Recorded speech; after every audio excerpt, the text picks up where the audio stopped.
කොහමද ඔයාලට මම ලංකාවේ ඉන්නේ මේ මම එනකොට කුවේටි මැඩම්ලා දෙන්නේ 3 දෙනෙක් මට මේ කුරුඳු අරගෙන එන්න කිව්වා. මම කොහොමත් ලංකාවට ඇවිල්ලා යනකොට කුරුඳු අරගෙන යනවා. කුරුඳු අරන් ගිහලා ඒ කුවේටි මැඩම්ලට දෙනවා.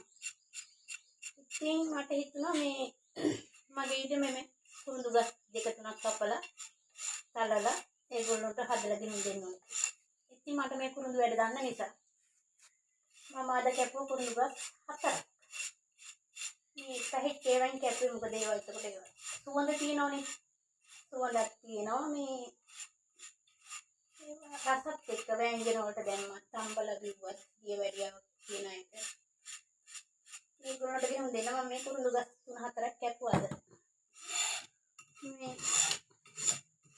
මේ දවස්වල කුරුඳු ගණන් එක කාගෙන්වත් ඉල්ලුවක් දෙන්නෙත් නැහැනේ. කුරුඳු කිලෝ එකක් 4500ක් දුකද.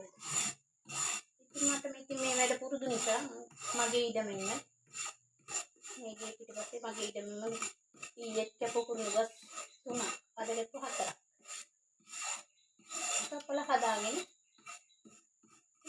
මට දන්න කුරුඳු තලන්න දන්නවා ගාන්න දන්නවා හන්දි කරන්න දන්නවා. කුරුඳු වැඩ කොහොම දන්නවා. මේ මම තමයි තනියම කැපුවේ. මේ ගරාජ් එකේ තියාගෙන සුද්ධ කරන්නේ. මොකද ගී ඇතුළේ සුද්ධ කරන්න බෑ මේ දෙක. Thank you මගේ වීඩියෝ බලනවට thank you.